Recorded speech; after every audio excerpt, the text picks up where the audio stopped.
Professor Tiefer, would you seat a juror who referred to your client as an obscene body part?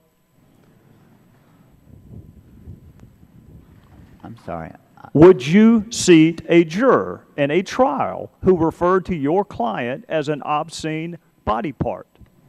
I really have trouble giving you an answer, except that sounds well, like then you would starve to death as a lawyer if you can't answer that question, Professor. You would seriously consider seating a juror in a trial, a criminal trial where your client was accused of a crime. If that juror had referred to your client as an obscene body part, you would struggle with whether or not to strike that juror?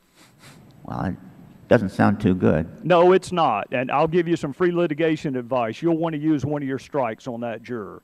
How about if you were a prosecutor and one of the potential jurors referred to the police as terrorists who are going to bring the country down? Would you seat that juror in a criminal prosecution if you were the prosecutor? I wish I saw the connection here, but that's... I'll give you the connection. Lois Lerner just referred to conservatives as an obscene body part, and she said we were crazies and likened us to terrorists. Well, Mr. Chairman, if you are not recognized. The gentleman from Georgia is not recognized. Well, would the gentleman yield? No, sir, I will not. Let's go to the regulation, Professor. Conflict of interest for the department. People like standards. They like bright lines. So I thought it'd be interesting to go find out what the Attorney General's standard is for recusal. And you know when he recuses himself? I'll quote him.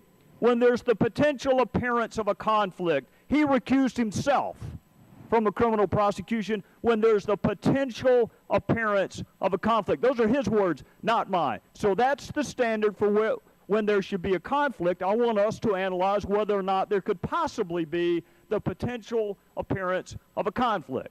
You have the President of the United States. When I ask a question, it'll be very clear, Professor. The President of the United States, in the most widely viewed television show in our country, said there's not a smidgen of corruption. You don't think that is the potential appearance of a conflict? For the issue of a special counsel, which is what I'm here for, I think. How about give me a yes or a no, and then you can explain your answer.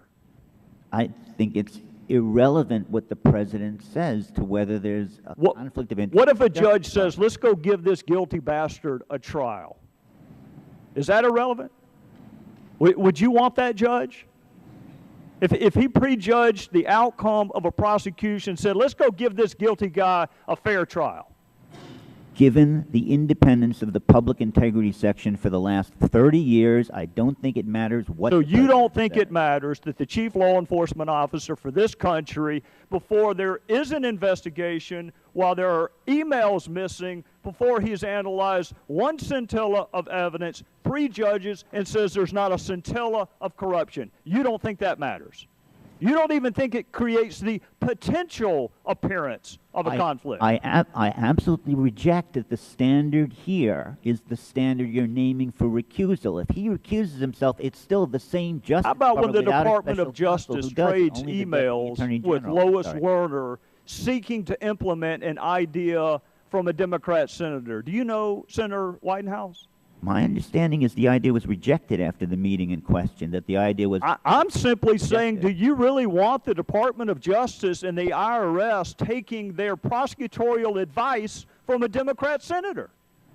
I thought the Department of Justice was blindfolded. I'm glad they rejected the idea. I'm sad that they even discussed it. I'm sad that they even discussed pursuing, because when the AG sits where Professor Rotunda is, all we hear about is how he doesn't have the resources to actually do his job. And now they're going to contemplate manufacturing false statement cases?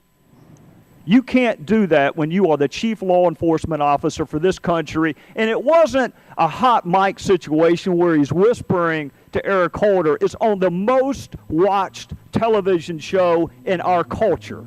And he prejudges an investigation, and you want us to expect that the outcome of this is going to have any validity or credibility. It's not going to happen.